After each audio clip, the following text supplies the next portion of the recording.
we're getting there. Oh, good. Good. Do they have to ask permission to come in or is it automatic? Yeah. Oh, okay. My big power trip. Nice.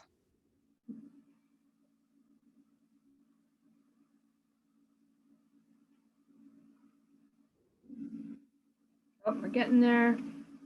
Good.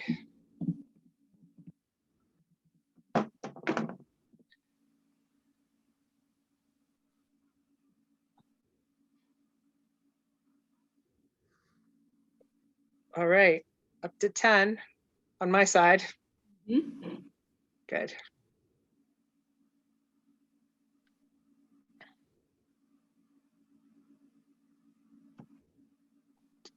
Oh, good. One board member. Let's see, who else do we have? You guys are up to 4. Garrett, I think. Oh, good. Rob is here. You mean Cloudy, right? Yeah. Do I see anyone else from our board? Garrett is here. Is he? Okay. No, he's not on this board. Sorry, he's on the planning board. Okay. But another good news, we have the applicant. Oh, perfect. Yep. Attorney Glennie will let us know when we go miss here. Can you hear me? Yes. Oh, hi. Awesome. Yeah. We can. Thank you for rearranging your. Yeah. Got to do it right. Yes, this is big. Appreciate it. Mm-hmm.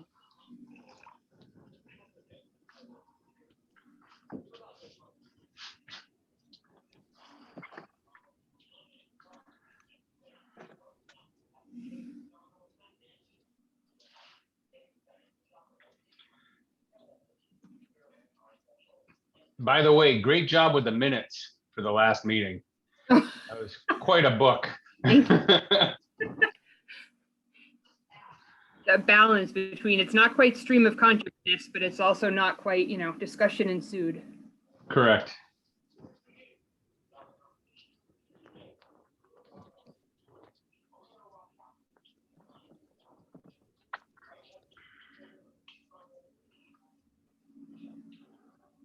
Let's see. We have at least 3 of us. I don't see Ray or Brian yet. Ray is the wild card. Yes. I have no information to indicate either one of them will not be here. So perfect. For whatever that is worth, if anything.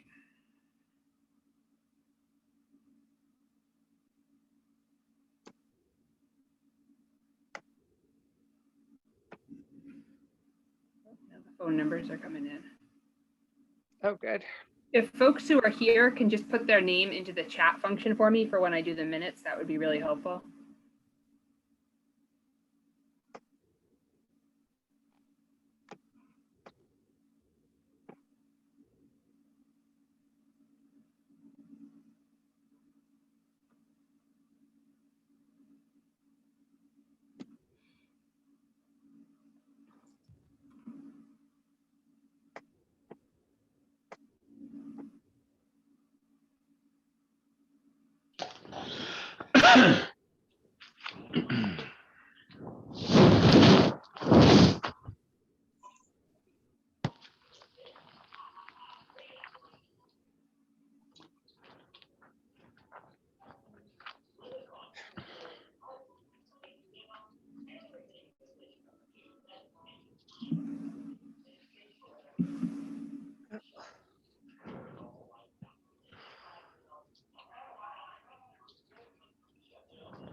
We have Ray. Oh, Ray's here? Good. I think so. I believe he comes in as the almighty one. I think you're right.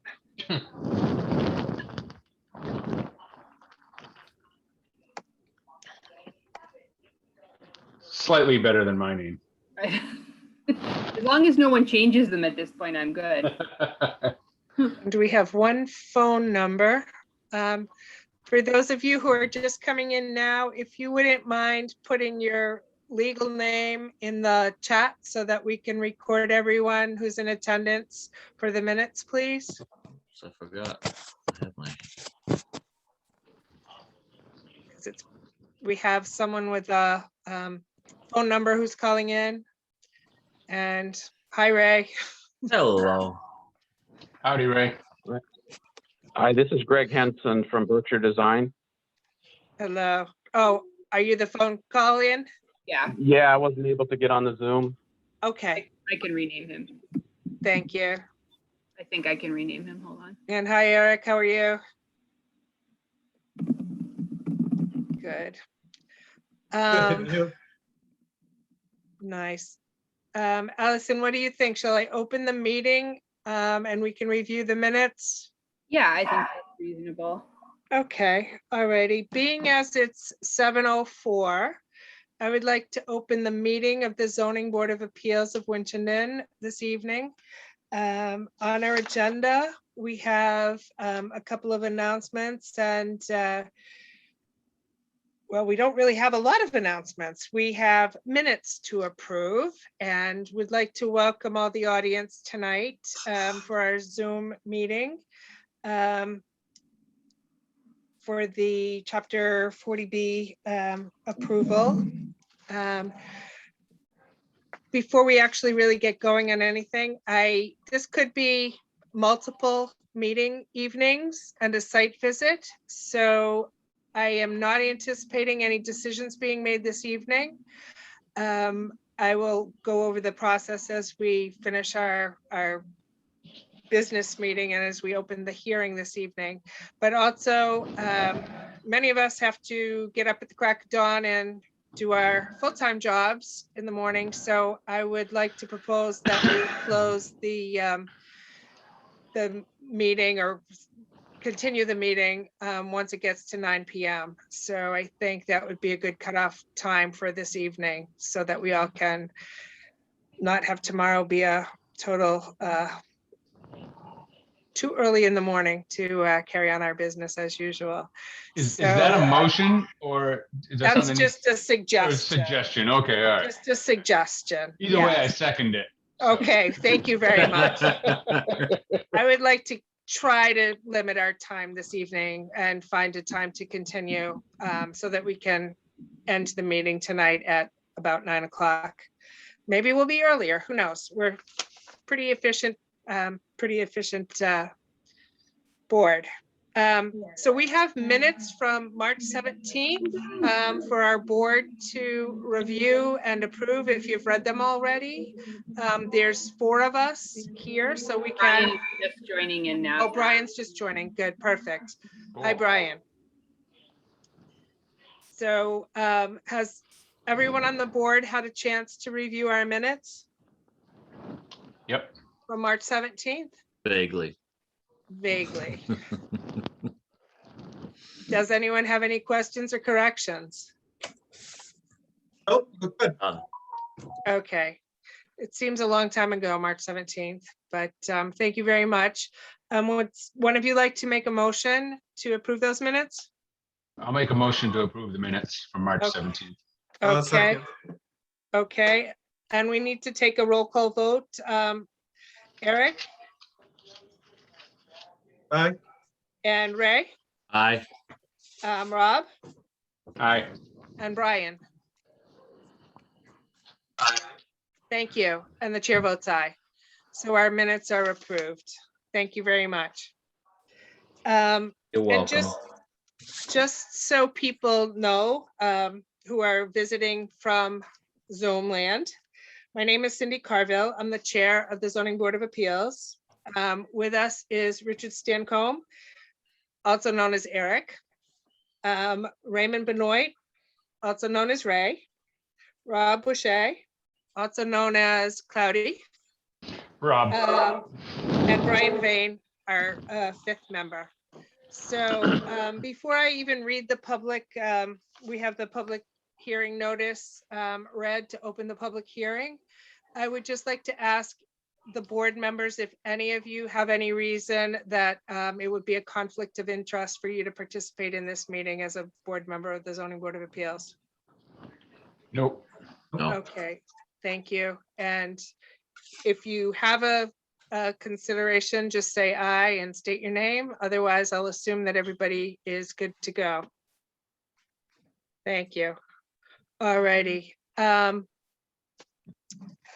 We are about to begin a public hearing on an application for a comprehensive permit from the Montechusett Veterans Outreach Center for redevelopment of the former Poland and Streeter schools on Oak Street and Murdoch Ave in Winchendon.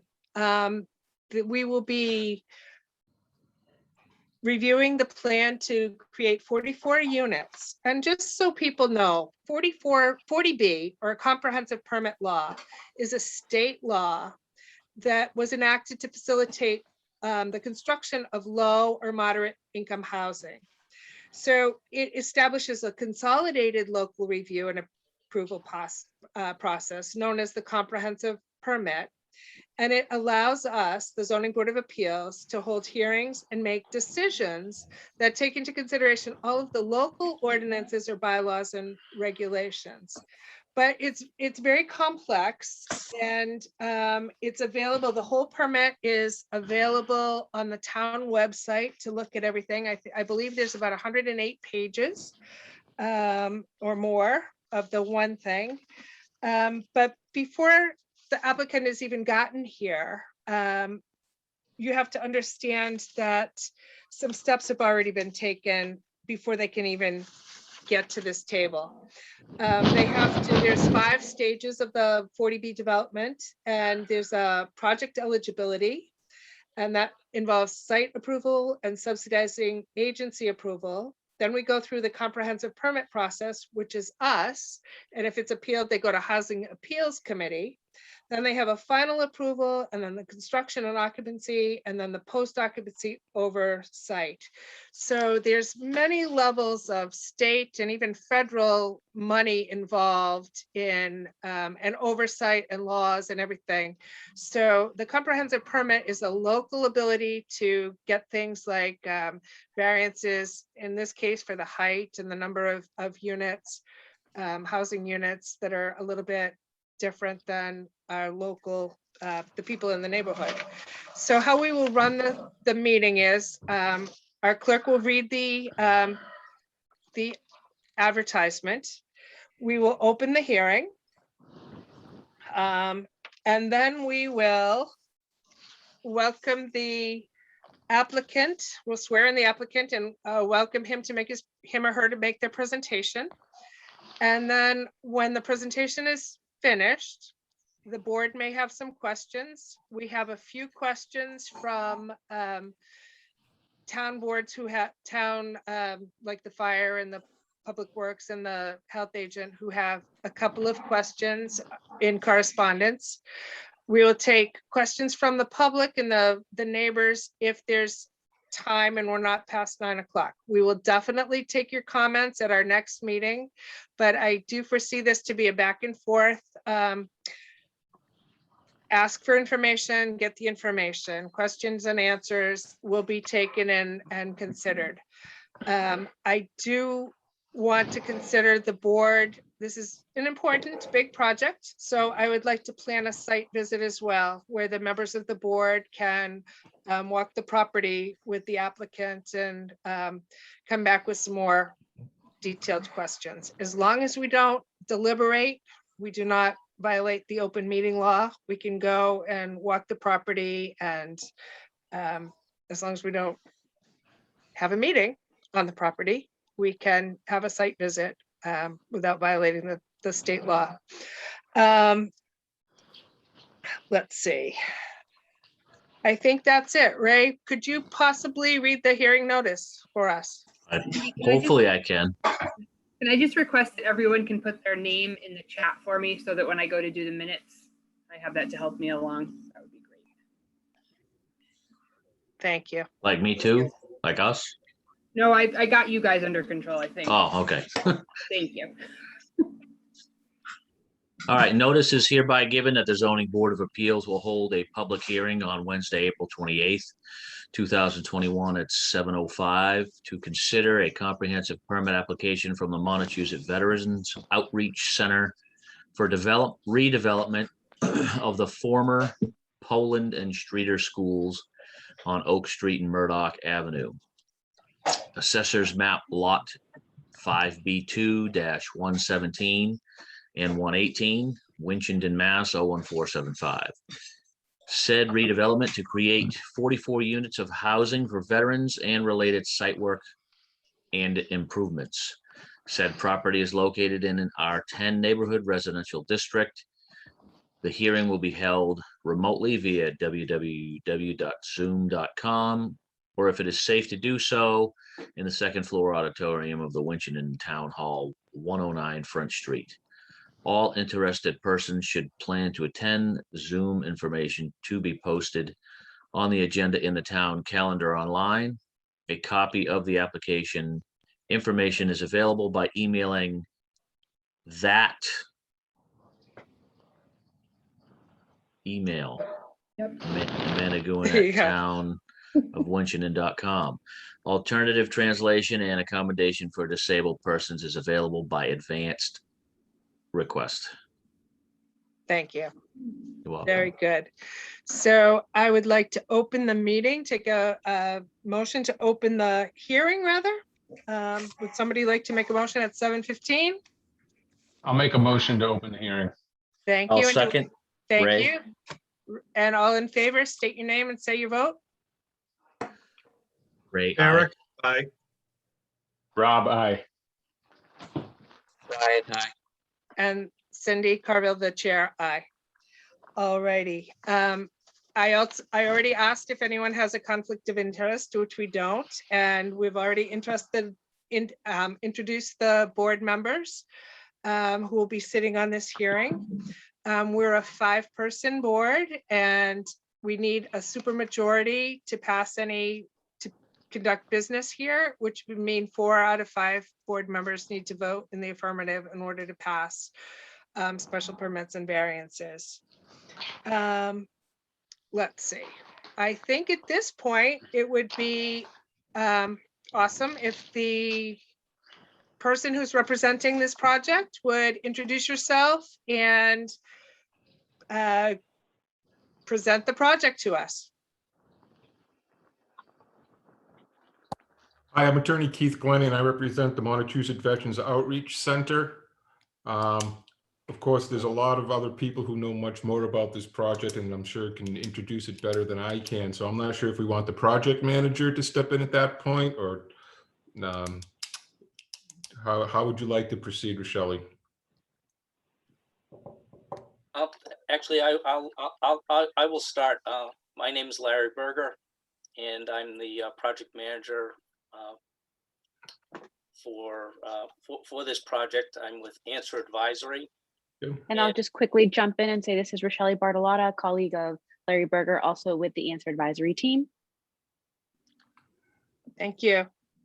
Also here tonight is Charlie Murphy, who is the executive director of the MVOC. Representing the architectural team of Jones Winsett is Dory Brooks and Jill DeCourcy, and representing Berkshire Design Group, who is responsible for the site improvements and engineering, is Rachel Loeffler and Greg Hansen. And what we'd like to do is start out with a brief presentation by the architect of what we envision the new complex campus to look like, and then Rachel will present what we have formulated for the redevelopment of the site, which will hold the campus. And then from there, we gladly will answer any and all questions. Thank you. So if it's okay, I'll go ahead and share screen so we I can. was gonna say, I think I need to make you co-host, Okay, so it's gonna be you. yes. Yes. Okay, should be good.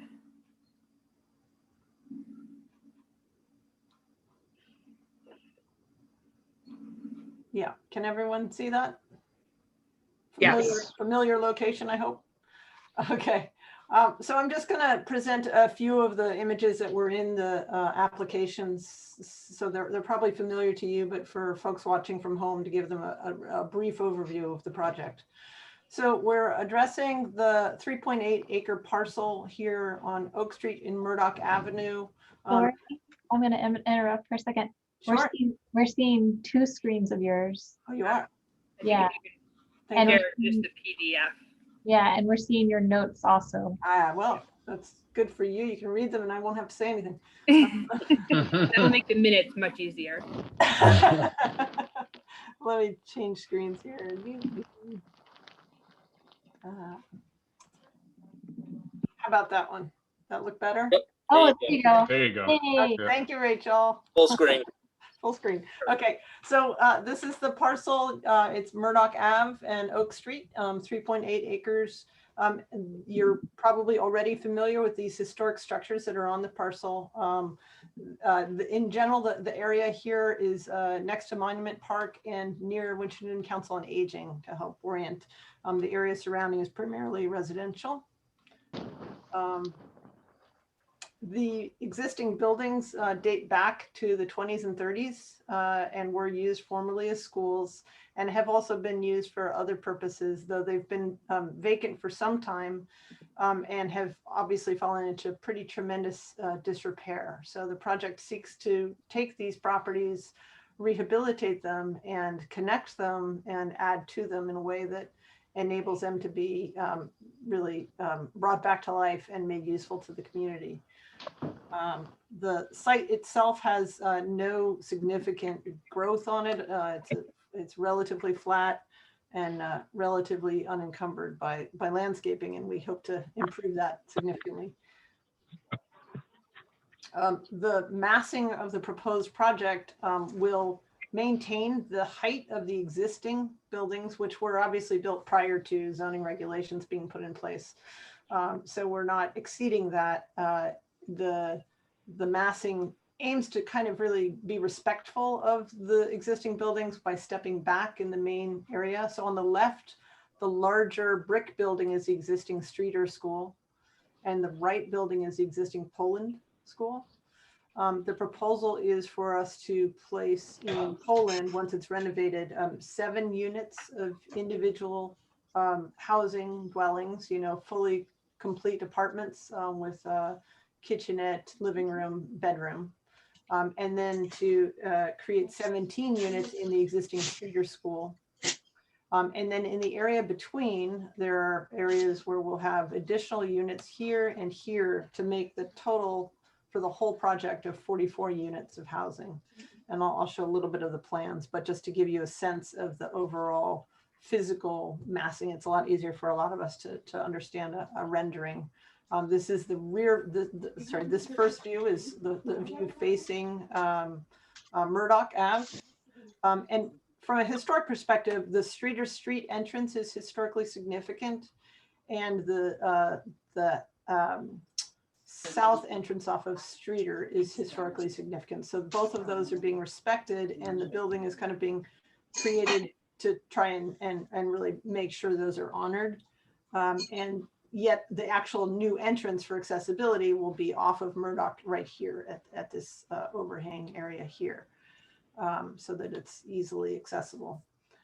This is the rear of the project, looking basically from, let's see, this was the southeast towards the back of Streeter. This is an area in this new cluster in between where there will be a day room, some social space, an office space, and then again, more apartments above here and here. And then, as you'll see in Rachel's details on the plan, quite a bit more of the site plan. These are just our trees for render purposes to give you some sense of the relationship of trees to the project. And then I'll go ahead. Oh, Rachel, I'm going to just jump ahead to the elevations because I had to switch slideshows here. So in plan view, again, this is looking from the bottom end is Murdoch Ave.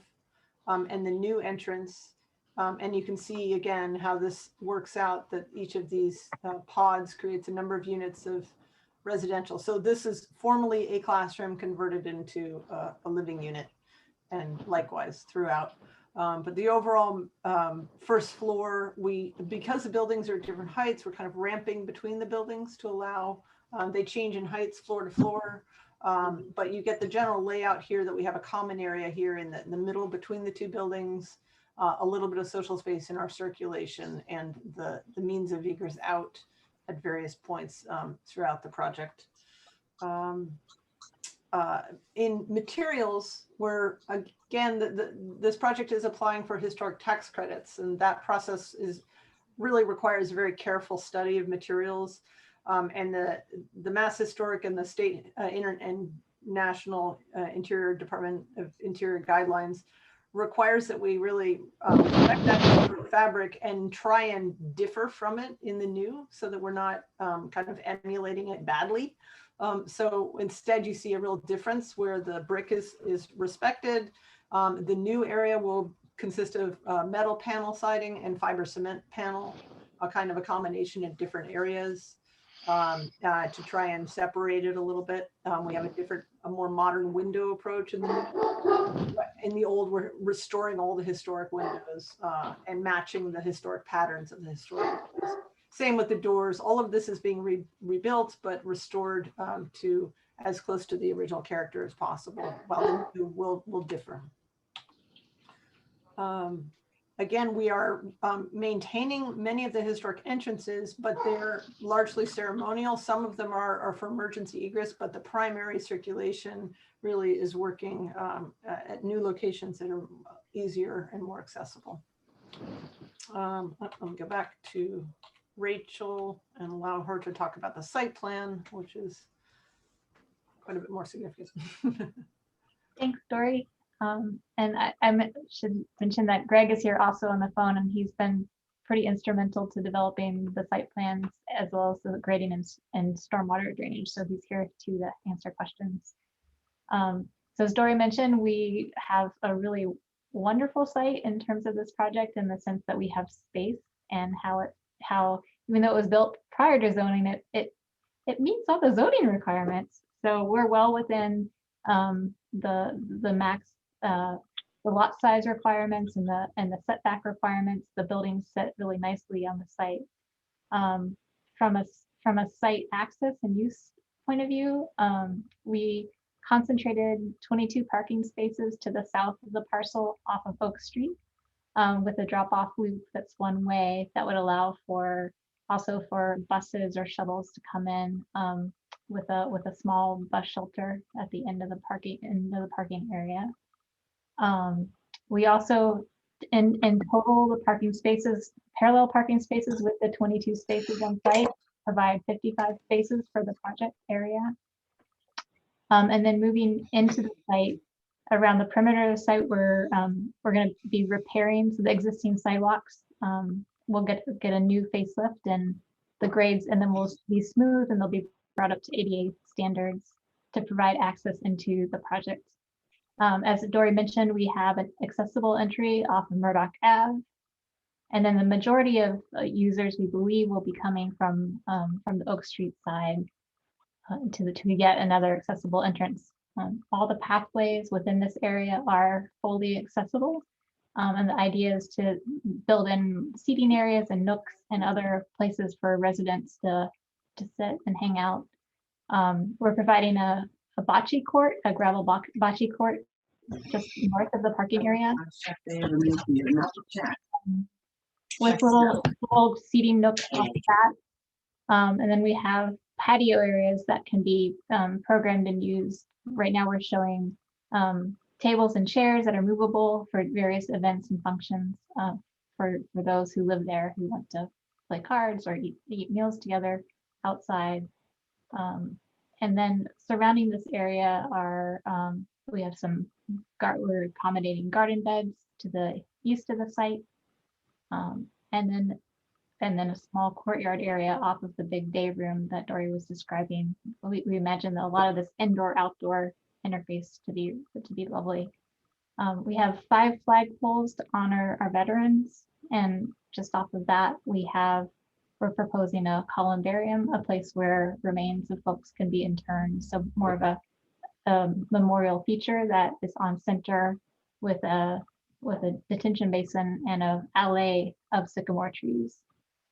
So the site itself provides a lot of walkability, loops to walk around. And then we're able to pack in a lot of use and function around the building and in the site right up against the parking area, but we're going to be using a lot of dense vegetation to really kind of create a garden kind of feel to screen the views of the parking and from those higher use and higher value areas. Okay, next. And then from a utilities standpoint, there's an existing right of way that bisects the parcel. And we're respecting that and staying away from that. This is the plan that shows you how the grades are being managed on site. So we have 2 detention areas to the north of the site, over there. They will not have standing water for more than 72 hours on rain event. And if you have questions about that, Greg can talk about that some more. And we are anticipating propane service and electrical service coming in from the north of the site. There's the other great thing about this parcel is there's a lot of utilities on all sides of the project. So we plan on tapping into the existing water line for both a fire suppression system and potable water off of Murdoch Ave, and sewer service back out into Park Street. Okay. And then in terms of the zoning table and everything, we want to be totally transparent about one deviation that we may be having is that there's a height limit of 35 feet for this zone, and 35 feet will be able to respect with the Poland renovation, but or the existing Poland was 35 feet. But one thing that the project's really trying to do is make the garden level units really livable.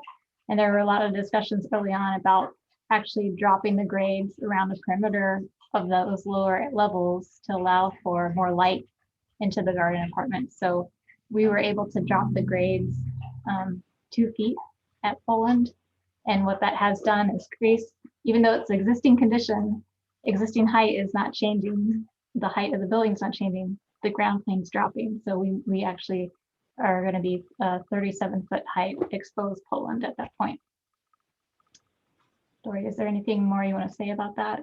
No, I think that kind of catches it. And I only just that not only are we making the lower floor livable, but we're meeting the building code requirement for egress. So the bottom sill of the windows on the lower level are all being brought down.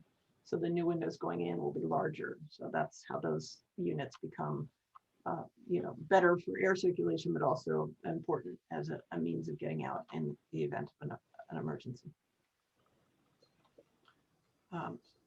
So that's the broad strokes overview. We know you also have some questions probably about this, and I can keep these drawings up or open anything specific from the application that you might want to reference. Just let me know, or I can turn control back over to you. Play it by ear and see what works as things develop. Are there any questions by board members on what we've heard so far? Who is it specifically for? Veterans? Yes, veterans, men and women, single adult veterans. It's not it's not designed to be a family facility. The unit sizes they change and vary in size because of the fact that we're using renovations, but each unit is about 550 square feet on average. A little higher, a little lower than that. Okay, and the point of it? Oh, I'm sorry. And we should also specify that not only are these units eventually going to be marketed to veterans, but also to veterans that are considered low income persons. So it's going to be a 100% affordable site. Is it just veterans? just affordable living? Is that the You mean, are you asking, is it a therapeutic type of? Cor- facility? Correct, yeah. Is there something other than just living here?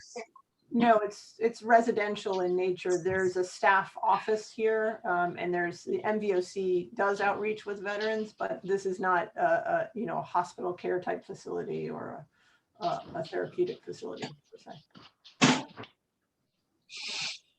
Charlie can answer Thank you. specific questions about operations.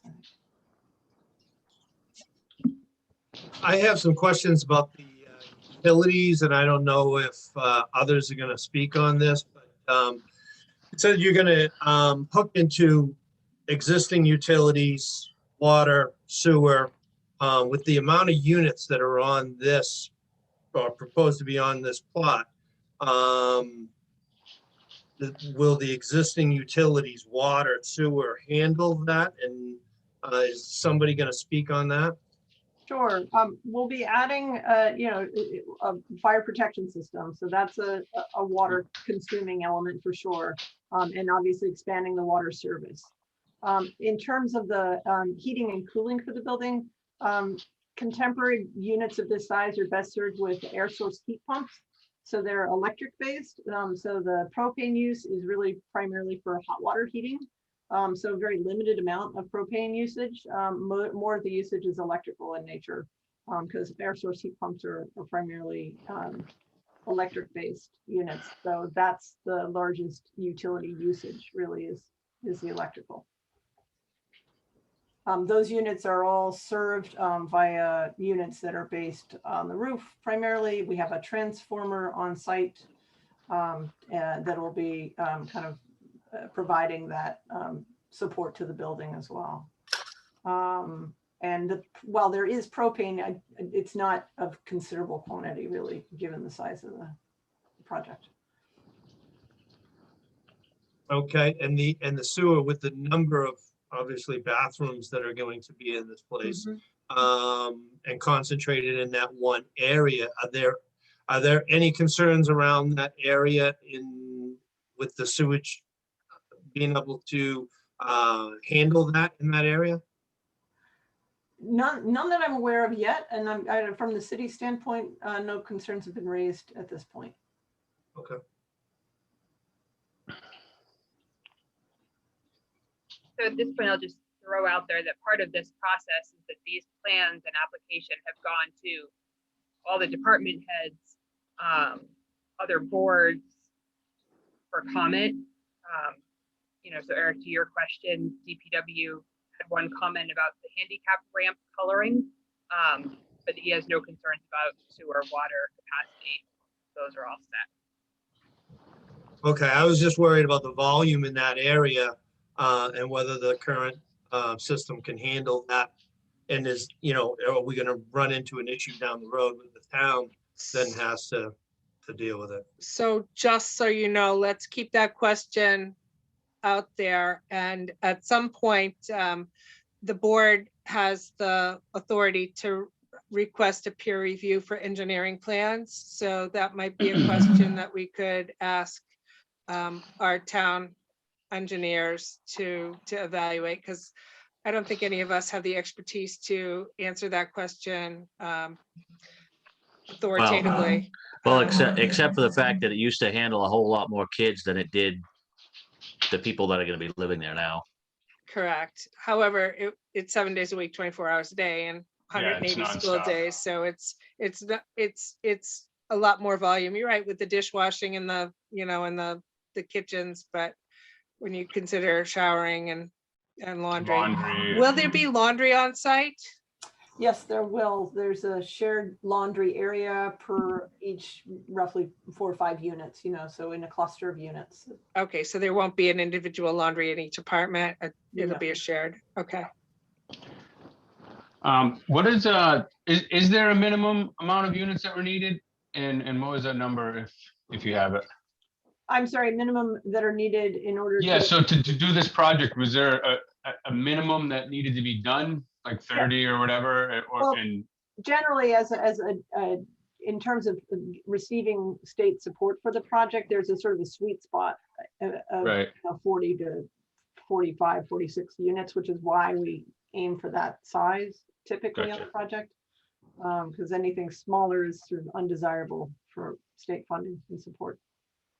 Right, and just so you know, it's calculated based on like the regional need for affordable housing, so all that stuff has been done in the pre-application before they even got here. But this is affordable housing specifically for veterans though, right? Not just for any. And is this some, anyone, Individuals, one. is there a VA hospital that this will be associated with for those occupants to go to or to work through? I know a lot of other VA buildings have kind of like a hospital that they satellited around. Charlie, can you answer that question? Yeah, so the catchment area is Northampton, but we're sort of equidistant to Bedford as well. But Northampton on paper would be the this would be the stuff that they would use go to for medical appointments and whatnot. But we're not, Okay. we're not necessarily affiliated with the VA, so to speak. Gotcha. Thank you. Already. One of my questions and concerns has been about the parking with 40 units and 22 parking areas. I know our DPW, one of the concerns was there's, oh, well, not the DPW, I'm sorry. Some of us have talked about, there's no overnight on-street parking between November 15th and April 15th. Do we have a plan for increasing the parking in case for off-street parking during those fall to winter months? We don't expect all the tenants to have cars. Okay, And we believe that the 22 off-street parking unit, the spaces will satisfy the need of the complex. But you know, if we have to expand them through, you know, the conversations that we're having, you know, there's the remaining on the other side of the easement area to the right of everybody. right on the right of way, yes. We could create a parking pad if we wanted to. We want to kind of reserve that area, you know, as green space for the time being. But again, in looking at who our occupants will be, not everybody will have a vehicle. In that case, are there plans? I know that someone said about the driveway being ready for, designed for shuttles and vans. Yep. Will there be a van assigned to the unit for, you know, day trips for grocery shopping or trips to Walmart or trips to the pharmacy or whatever that are not within walking distance? Sure, I'll take that, Larry. So that is the plan, Cindy. I don't want to say right now that we have that in the books, but that is the intent, is to provide transportation. We do know, in speaking with Tracy Murphy, and I do want to thank Tracy publicly for all of her help she has given us to date. She's been fabulous, as well as Keith before his departure. But it is our understanding that the local bus route will have a stop at our location to allow folks to utilize that as well. Not sure the details on that, but that was the discussion. Nice, good. And just one last thing, Cindy, just to sort of expound a little bit. So the plan to the gentleman's question about what the property be used for, and it is housing, but we will have a case manager on site to essentially just help residents as needed, and that would be part of the help. Ride to a doctor, you need to ride to Walmart, whatever the case may be. That will be part of it. Yeah, I'm just trying to understand the point of it. Oh, yeah, no, absolutely. But the point is primarily housing, you know, 98%. And then all the residents will have access to MVOC in Gardner in terms of the services we provide, whether that's counseling, food pantry, whatever the case may be. Although I suspect they wouldn't need the food pantry, but and any other services we provide. I'm going to ask a silly question or ignorant question. Being one myself, are these people at risk or something? Is it? It depends on the person, right? It's got to be low income folks. There'll be some homeless folks who get vouchers who are able to utilize the space. Some are at risk more than others, whether it's behavioral health issues. 4 units will be fully handicapped accessible. All units will be developed for aging in place because it's, I suspect when we get residents who move in, they will not move out. To be honest with you, they're going to coexist peacefully, and that's the purpose for the columbarium as well. But again, it depends, it runs the gamut. All right, that's, so it's not for people like myself, it's for people that have having far more issues. Again, income-based primarily. That's sort of the threshold inquiry. Okay. What is the expected length of stay? It's permanent housing. It's as long as they want to, as long as they pay the rent and go. Just interrupt, Charlie. It's really, really hard to hear you. I don't know whether others are having that problem. But Yeah. Yeah, That better? for sure. Yeah. better? Better. Wow. Oh, okay. I didn't realize any of this. Sorry, folks. much more. So to your question about length of stay, it's permanent housing, so it will be as long as they want to coexist peacefully with their neighbors and pay the rent. So I have, my biggest concern out of all of this is that there's a school a block away. And I know that a lot of the occupants, you know, they are lower income, there are, you know, have their own issues and stuff, is that there's going to be kids walking by there all the time. And my primary concern is to protect these kids from anything that their parents want their kids exposed to there. And so that's Easy, my Rob. concern there. I hear you. I would suggest there's no concern whatsoever. You know, the folks are just low-income folks who are looking for a place to live. And they're veterans who served, and we're here to serve them. I would suggest there's zero concern with regards to, and I'm speaking as a parent as well, zero concern. And I would argue, you know, every day, twice on Sunday, that'll add to the community because the teachers in that school, and I've got a daughter who's an elementary school teacher in Fitchburg, could tap into the residents for educational purposes to their students. I mean, it's a fabulous opportunity because you're going to have men and women who serve different, I mean, we'll have Korean War vets and we'll have Afghanistan vets. It's going to run the gamut. And again, at the end of the day, I think it's only going to benefit not only the neighborhood, but the community as a whole. And I see that point of it, and that's the high side of it. I just think about the low side of it, where there are issues with substances and things like that that a lot of veterans struggle with. That will be in that region. So that's kind of where I appreciate the high side of it, but I also tend to look at the low side of things. To go through this too, do you have a screening tool for application and like code of conduct for your residents? Again, it's primarily will be a financially based decision. They have to meet certain criteria to even be considered. And then we'll take it from there. But again, it's the suggestion idea, and Rob, I'm not suggesting that you're suggesting this, but the idea that low-income veterans would pose a threat more so than anybody else, I just don't think is there's grounds for that, quite frankly. We will have the place will be monitored. You know that we're going to own them, so to speak, like we do. We've got 60 units currently, and people coexist peacefully with their neighbors in Gardner and Winchendon. You know, we've got a women's program in Winchendon. And again, we're looking to serve those who served. We're looking to benefit, quite frankly, the community of Winchendon. And I think it will greatly from an aesthetic standpoint, number one, just bringing these beautiful buildings back. But secondly, just adding to the community and the breadth of experiences of folks who will be now living amongst you. Sure. And just to clarify, I wasn't suggesting that because they're low income. No, I understand that. I'm not, what I'm saying is that I do know, I know of situations where a lot of veteran locations do have high substance abuse issues with police having to deal with those areas and stuff like that. And I'm not saying that's every location, but I do know of those sort of things. I do kind of have an inside route to some of that stuff. So that's all I'm speaking to. No, and I hear you, but you'd also agree, I suspect, that they have the similar issues with low-income housing across the board, not just veterans, right? Of course, of course. If we were just talking about, you know, anything like this, then that would be a concern of mine. You know what I mean? So not just. No, and I completely understand, but again, I would suggest it would be lower on the totem pole. Okay.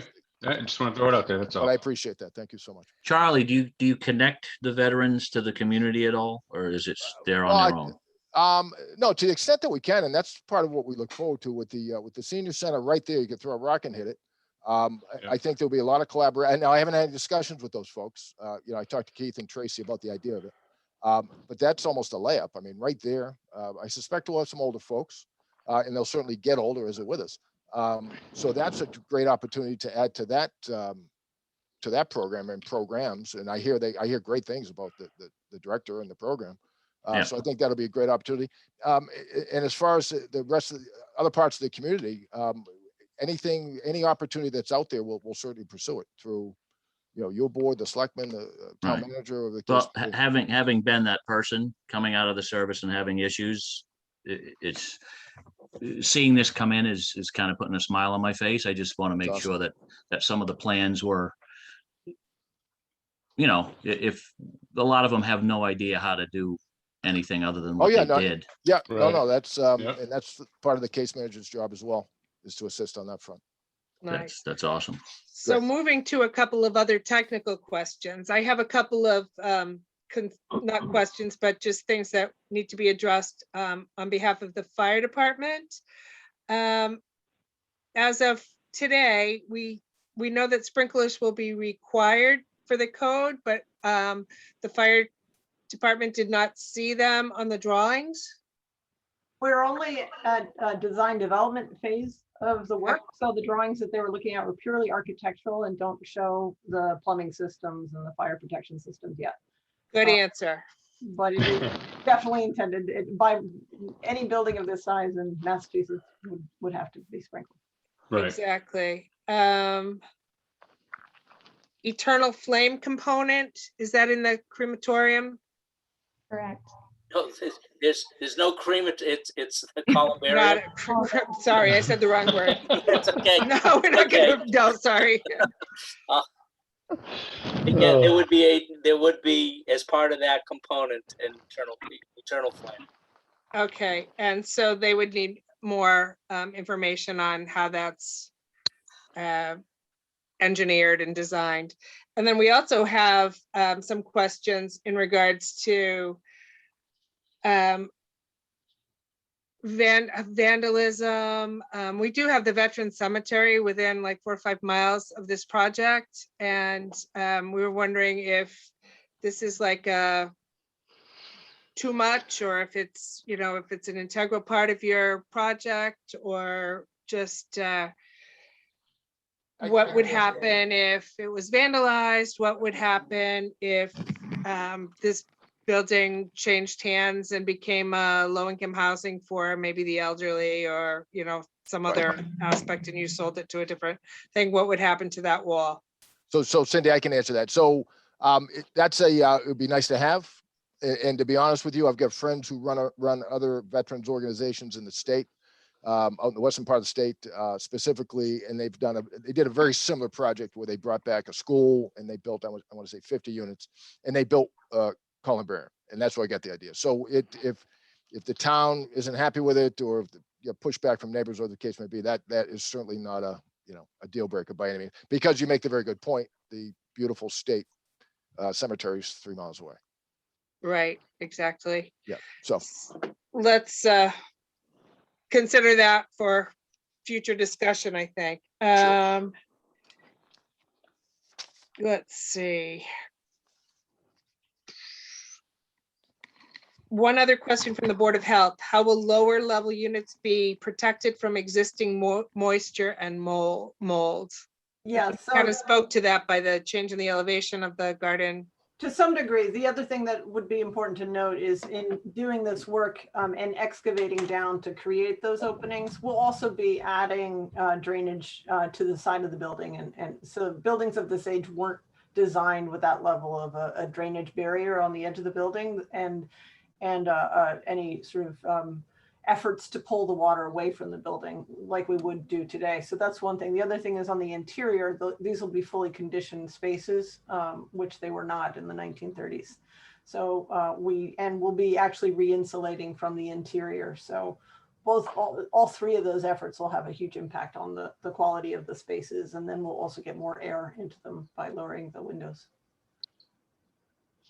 Alrighty. There's just a couple of technical issues on page 7. We can hardly see the details in the PDF plans.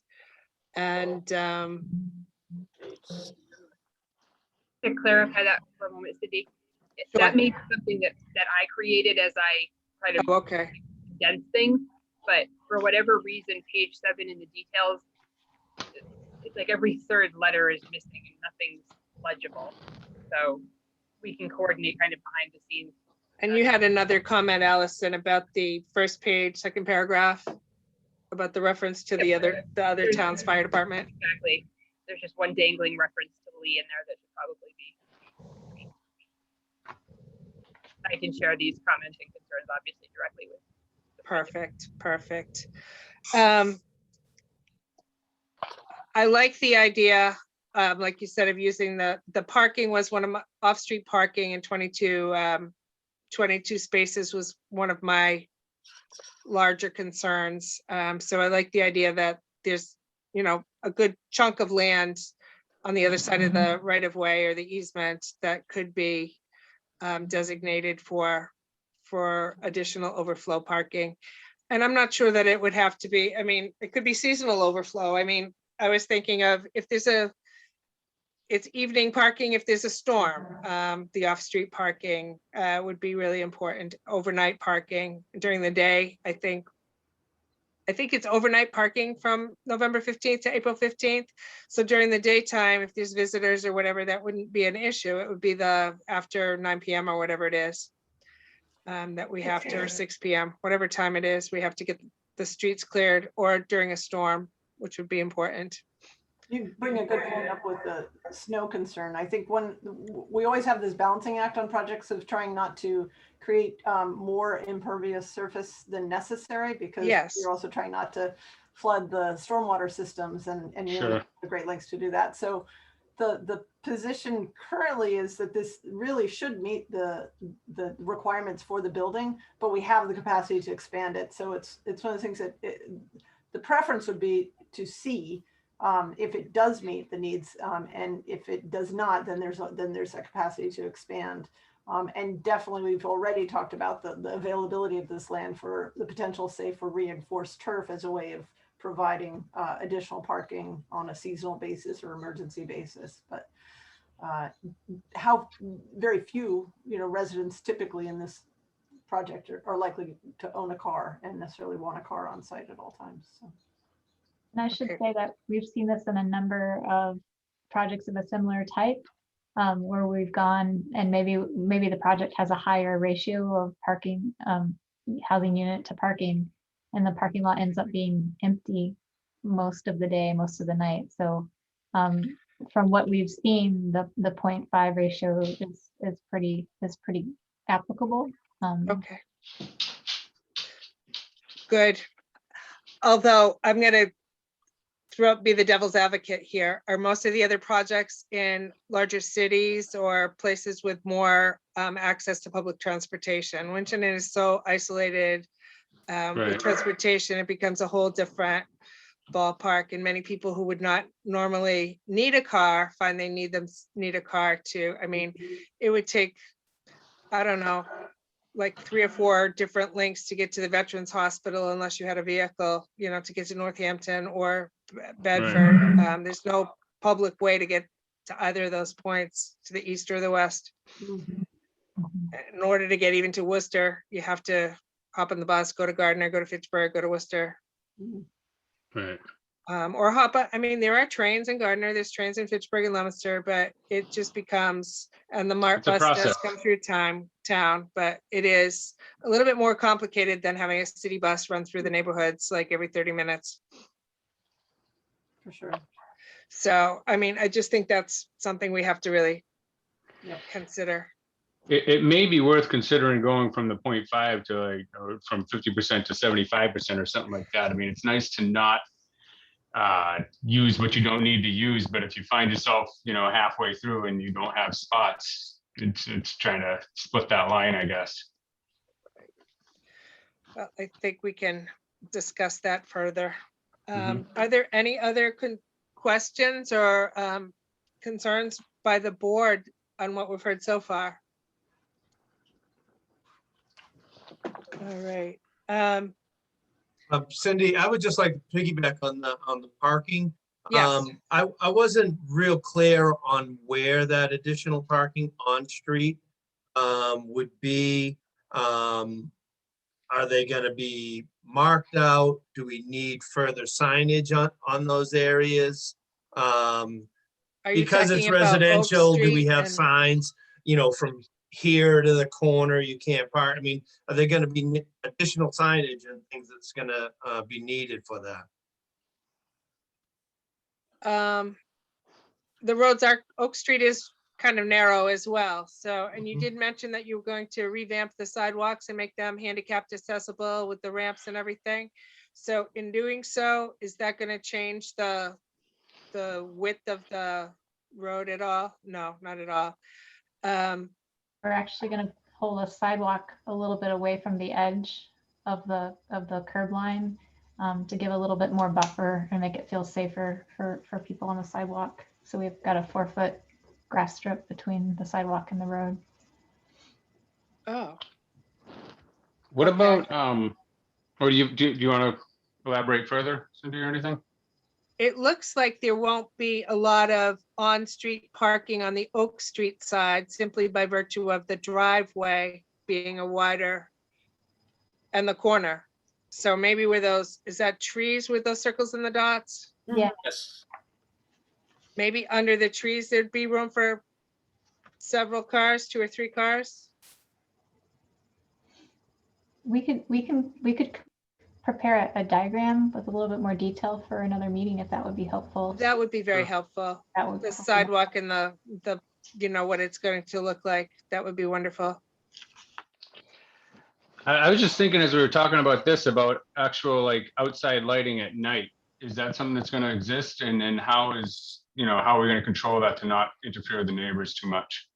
Sure, we've actually thought a lot about that, and we got so the site is bordered by utility poles, wooden utility poles with city lights that point downward. And we have a photometric plan. I actually have that queued up, I could share. So from a starting point, we relied on the existing street lighting that is there already on site.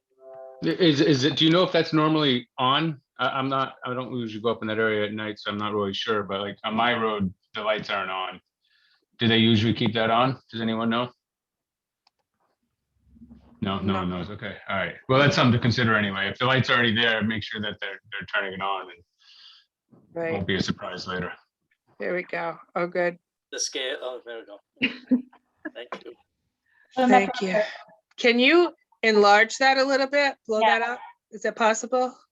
Yeah, so these are, we had a surveyor go out and survey the site. So these are the actual street lights. And then we got from the town the Okay. photometrics, and our lighting designer put the photometrics into her photometric plan. So what's shown here are the actual street lights that are there today. Yep. And their actual photometrics that they're putting out on site. I don't know about, when they turn off or what their schedule is. We can find out about that. So along Park Street, there are some outward facing lights that shine some light onto the property. And then on Murdoch, there are several street lights.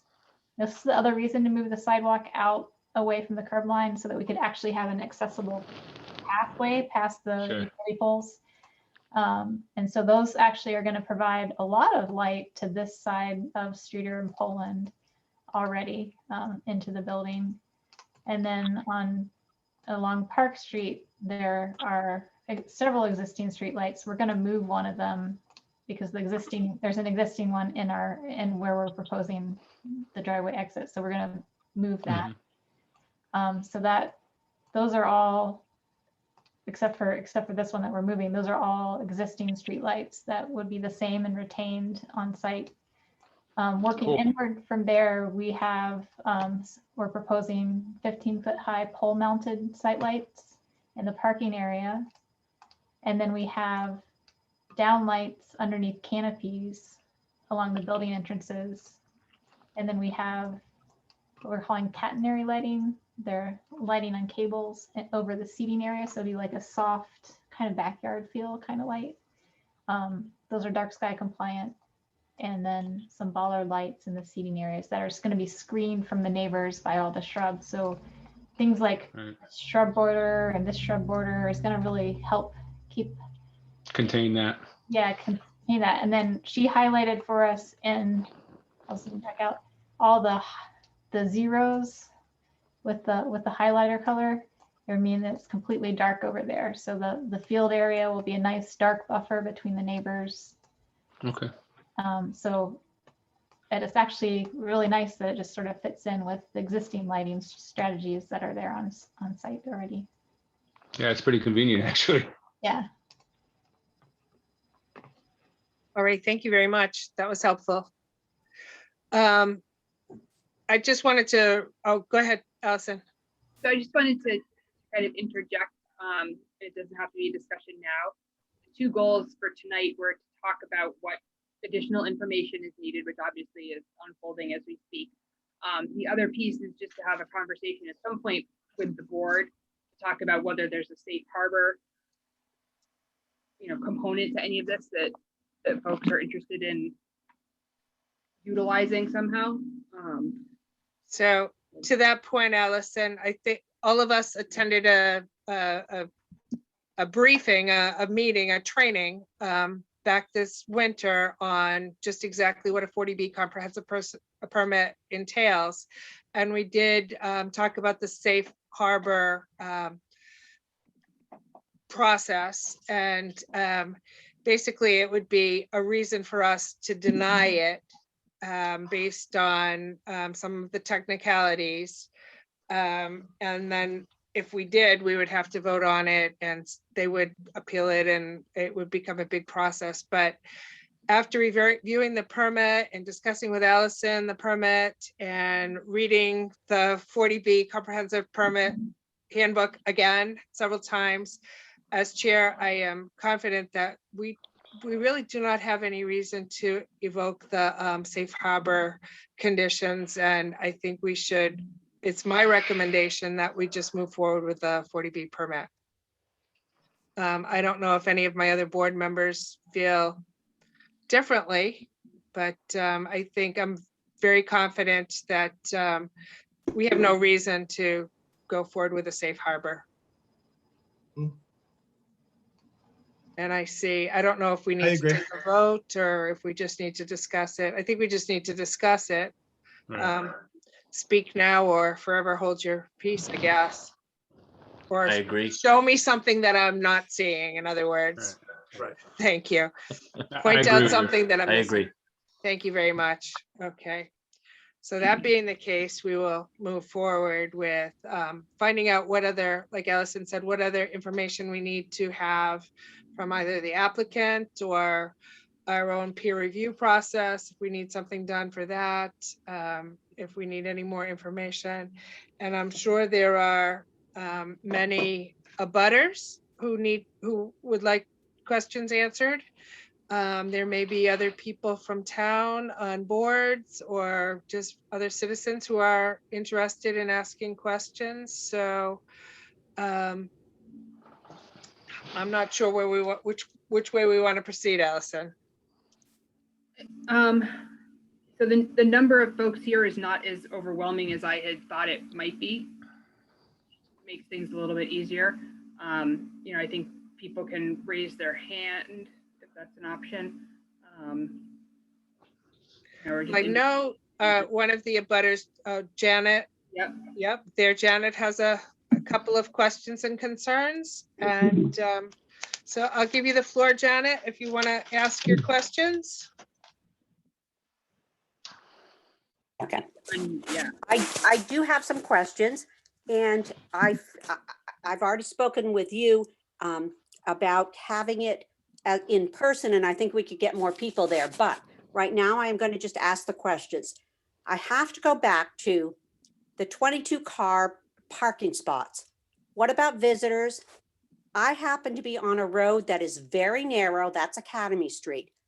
And it worries me tremendously that people might be trying to park on my street. I'm right across the street. I'm happy to have everybody there, but I worry about the parking. So I still don't quite understand about the 22 parking spots. I like the go with 3/4, but so can somebody explain that a little further for me? From Did I what lose I everybody? understand, maybe Charlie or Rachel, I think you spoke to that previously about why they did the 0.5 parking lots for the number of units.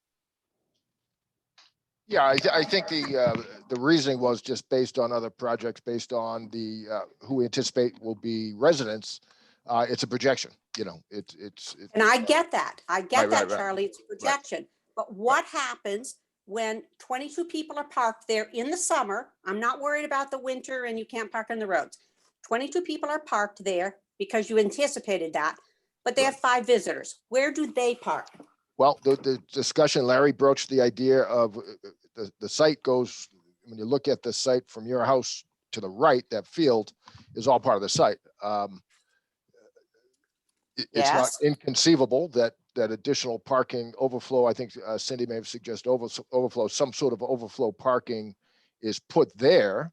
You know, my hope is that we can do it in a manageable, cost manageable way. If it's just overflow, so perhaps it doesn't have to be as full blown as the other pad. I'm not sure how that works, but that's certainly feasible. I mean, that land is there. I mean, that's just open land. We could certainly. I'm sorry. I am still back to, you have 22 people, 22 cars there, and maybe there won't be, and I think that would be great. But you have 22 cars there and 5 people come to visit. We don't have the other area taken care of. Where do those 5 people park? What other Well, areas? That's all I'm asking. What other areas? Well, on street is, there's on street available along Murdoch to the property, as well as park. So you're Yeah. telling me that if somebody parks in front of my house, I can say, no, go park over on Murdoch or Park. I'm on Sure you can. Academy. I'm on Well, your Academy. academy, it would be Sure you could. logical that they park within the perimeter of the project, which would be park and academy. And I'm, you know, maybe that's a question we can ask our DPW or someone in town about one side parking or. No, I don't want that on Academy Street. They already messed us up by putting marble curbs. I do not want one side parking. That's my next question. Are you putting marble curbs on Oak Street? Where the sidewalks Larry, I'll are? defer to you on that. Right now, there'll be curbing, concrete curbing, to create the hard edge. And you understand that that shortens the road. They did that on my Academy Street and I still cry 10 years later. Well, we would not impact the right of way. We would set those to the backside so that the existing right of way is not diminished. But what happens is the existing right of way is diminished because people would normally pull up on the grass and get out of the way. And now with a curb, you cannot do that. I am very concerned about curbs, but I get it. I'm going to mark everything because it bothers me tremendously when you start putting curbs in a small town that should stay small town. But okay, that's the one thing. Now, the other thing, So and I go, just no, I to can't speak stop to you. to answer your question, the applicant said that they would give us more details on how they're going to do the sidewalks and the curbs. So that's something that we can just kind of table until we get the drawings and figure out what it looks like. And I love that. Thank you so much. Now, I'm sorry, I have a couple more. You talked about functions. What kind of functions will you be having over there? Do I have to worry about noise issues or light issues? I don't know who referenced functions, but there's no intention to have functions. It's They gonna have be. a function room in there's the a day- plan. Right, there's a day room. It'll be a, right. coffee. Then I and maybe TV. misunderstood it, Charlie. Sorry. Right. Okay. And the, I am and against- just relating to the lighting issue that you raised, the photometrics show that we're keeping all the light on the property, that the property isn't washing out into the neighborhoods, that the only light emanating from the property lines are those which the street lights are projecting. And I have 2 street lights near me and they go straight down and they're very low voltage, so I'm okay with that. Burying people, I think somebody else mentioned it. We have a great facility. I don't want people buried next to my house. So, Janet, I think I mentioned that that was not a drop yeah, dead and issue. I'm just but we're adding certainly my, willing I'm to just adding discuss. I'm adding mine, my Sure. little 2 cents. I'm adding my 2 cents. I do have a little bit of an issue with how the draining, how changing the draining might affect our neighborhood. And let me explain why. I never had flooding in this home until my neighbor behind me filled in different areas. Now my basement floods a lot. So I guess I'm just asking, when you lower things over there, and I'm okay with that, I just want to know, do you have any understanding how changing the draining might affect the rest of us in the neighborhood? The drainage was designed so that in the post-development conditions, there's less flow off the site than there are in pre-development conditions. Those 2 basins are sized to contain, primarily most of the site goes to those 2 basins. And the water will sit in there and then infiltrate into the ground with an emergency overflow to Park Street. Okay, so that's over. Okay, I didn't see that. So Okay. just a point of information.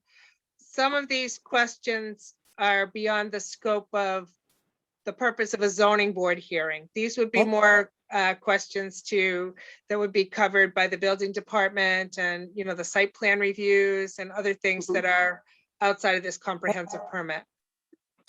And so those things, Cindy, I should bring up later. Will there be another meeting? Should I go somewhere else? Our primary concern is to hear the application for the comprehensive permit. The specifications of these engineering designs will be reviewed hopefully by a peer review. We will point out that one of our paid engineers will review some of these things, a concern of our citizens and ourselves, if the board feels that way. You've made your comment and your question. We don't have an answer today, but we will work on getting you an answer. And I appreciate that very much. Thank you. And Janet, let me just follow up if I could, Cindy. And, Sure. Hi, Charlie. I sat with you once, had coffee, happy to do it again. We'll keep you posted the whole time. We're not looking to pull the wool over anybody's eye. We're not going to pull a fast one. If you have issues, happy to sit down and chat and work through it. And as I say, I'm happy to have you guys there. I just want to make Yeah, sure no, we're and we okay. appreciate that for sure. Yep. Thank All you. right, thank you. And we want an open meeting next time. All right. Do you have any other concerns, Janet? I don't. Thank you so very much. Okay, thank you. Is there anyone you, else Janet. in the audience who has any questions or concerns or comments? Cindy, Rachel had her hand up. Oh, sorry. Go ahead, Rachel. Okay. Sorry, I missed that. I'm not sure, is this an okay time to respond to the curbing question? Absolutely. One of the things that we were looking at is we noticed that, especially on Murdoch Ave, that the road base had been placed on top of each other, and over time it looked like that maybe the curves had disappeared or shrunk. So that 4-foot gap between the edge of the road and the edge of the sidewalk gives the project and the city flexibility. We don't have to have a curb along Oak Street or Murdoch because we can make up a change in grade and the things that we normally would need to do if we had a sidewalk right up against the road. We did anticipate needing curbs at the curved portions of the inlets to the drive to protect the ADA curb cuts. We call it curb cuts, but to have a more reinforced edge where the asphalt meets the concrete sidewalk. So that's one place, but that is more of a flush curb condition. So just to say that there is flexibility there is space there between the edge of the existing road and where the sidewalk is being placed. Very good.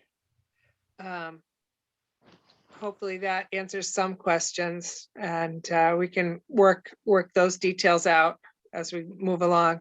Good. Thank you very much, Rachel. Is there anyone else in the audience who has any has any questions rather?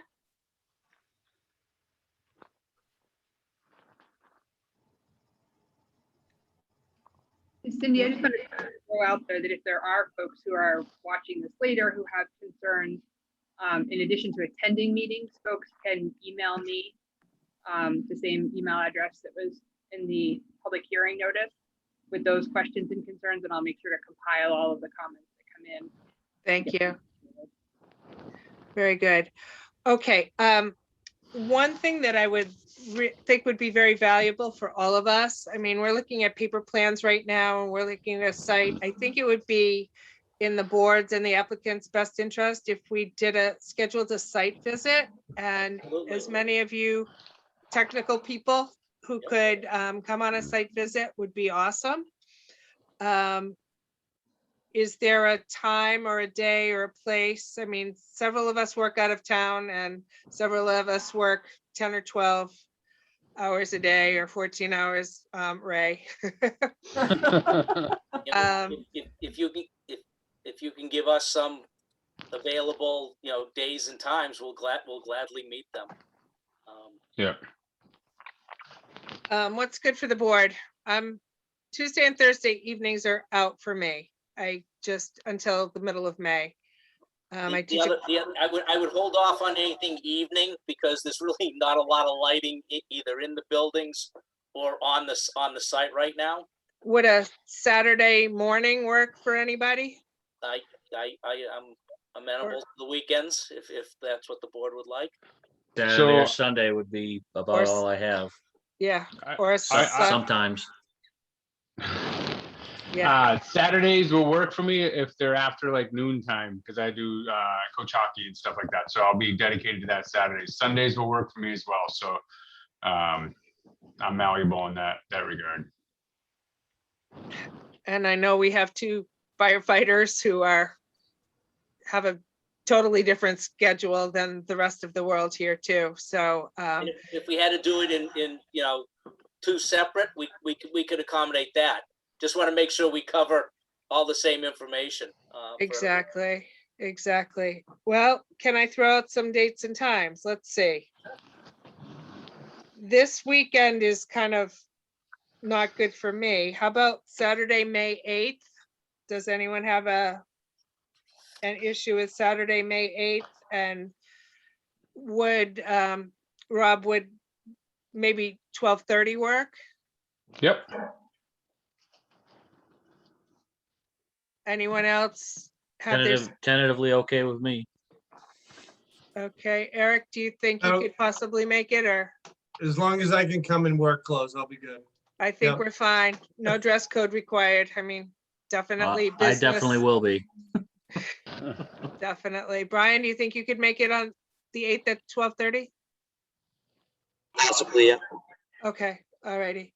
Well, as many of us who can make it, I think that would be good. And maybe Tracy and Allison, if you could come along too.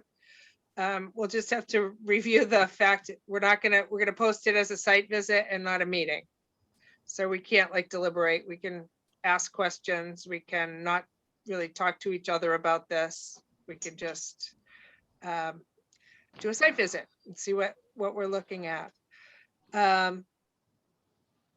Do we have, Allison, you were taking notes. Do you have any summary of information that we're requesting from the applicant for our next meeting? So I have the list of things that came from the department head. So there's, I'll ask them to clarify in writing some about the changes that will impact moisture down at the ground level for the Board of Health.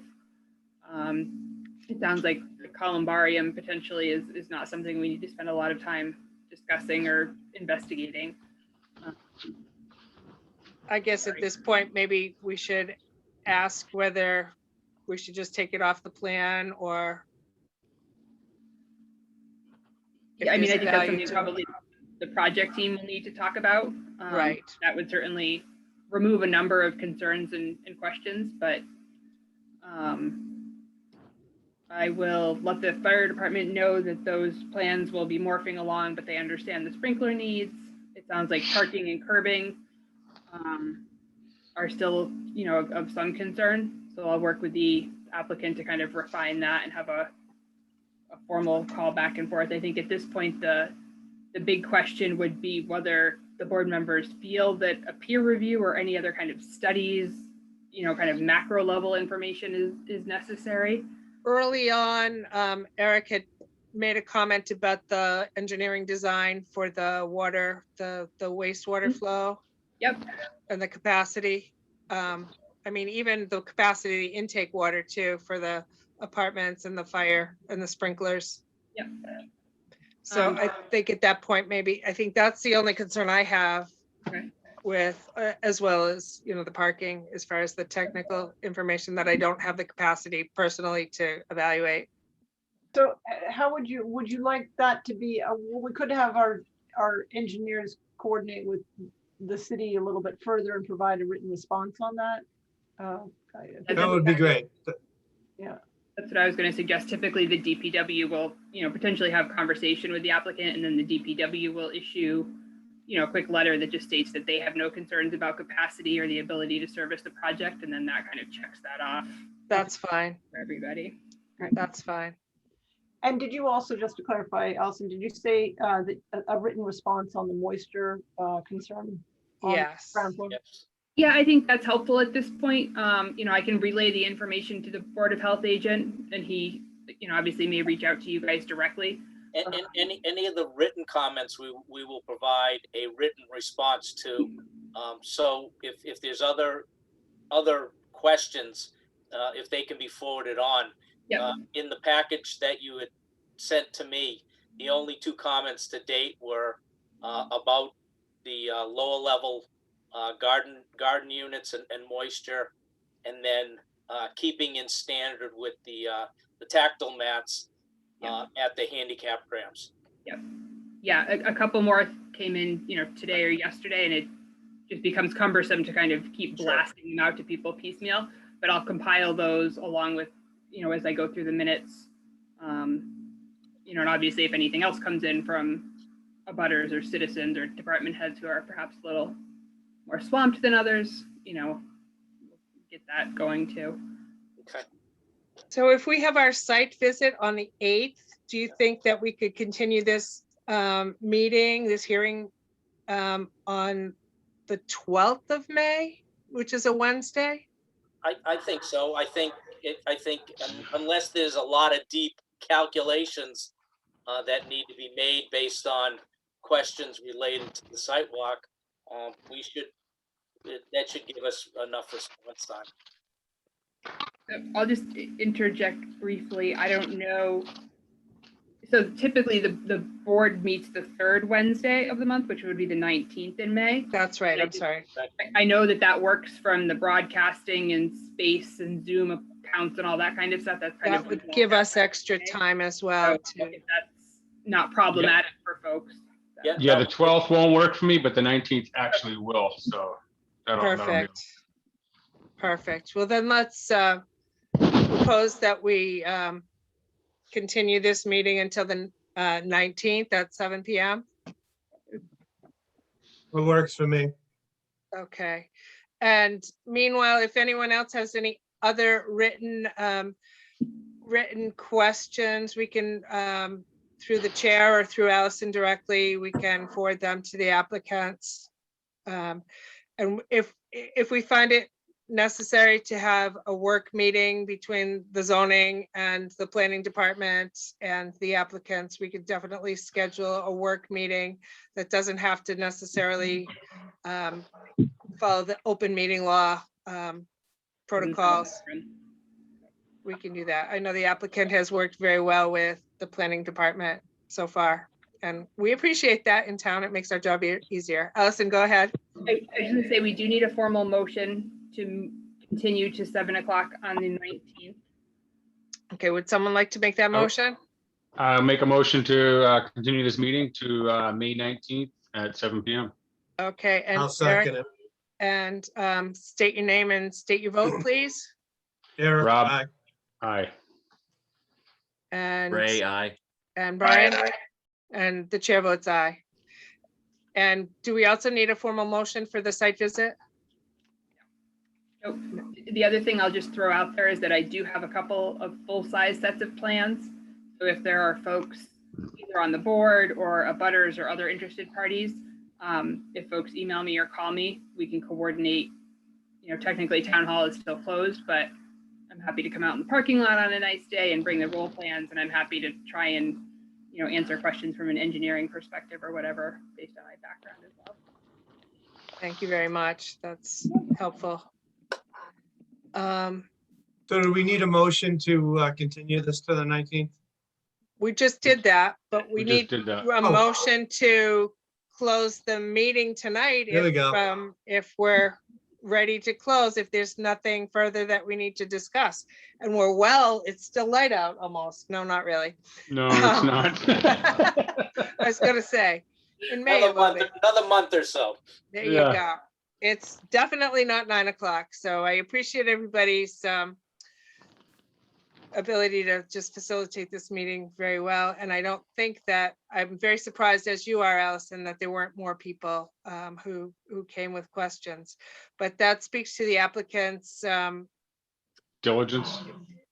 paperwork that was put in and available on the town website, and questions that were answered ahead of time by Allison and everything. So I'm very happy that it's moving forward relatively smoothly so far. It's just. Yeah, this is, I gotta say, this is the most comprehensive plan I've seen up to date, and it's very well done. And so, good job for doing that, guys, because it makes our job a little easier to kind of figure out what's going on. So thank you. Thank you. Welcome. Good. And I think, there's definitely a need for the housing in the project. So, and like I stated earlier, for the record, that I see absolutely no reason why we have to follow the safe harbor ruling and plan, and, Right. so I think this is good for our community and good for everything. As soon as we fine tune it and make it work for the community, I think we're going to be good. And I'll just say again too, that even though the comprehensive permit allows the applicant to kind of bypass some of the details you'd normally do in a zoning or a special permit, a variance or a special permit, it still must follow all the state and federal guidelines, and it still must meet all the Board of Health things and the Conservation Commission. We do not have any wetlands in the area, so that was one thing that's off the table for us to consider. So we're in good shape. Anyway, so would anyone like to make a motion to close tonight's meeting? I'll make a motion to close tonight's meeting. And do I have a second? Second, Okay, and Ray says aye, and Rob, aye. and Eric Aye. and Brian, Aye. and the chair says aye. Thank you very much. Hi, Tracy. Thank you for your time. Thank you all for coming. Thank you, and I everyone. Appreciate everybody's participation this evening. Good night. There you go. Good night. all right. Bye, guys.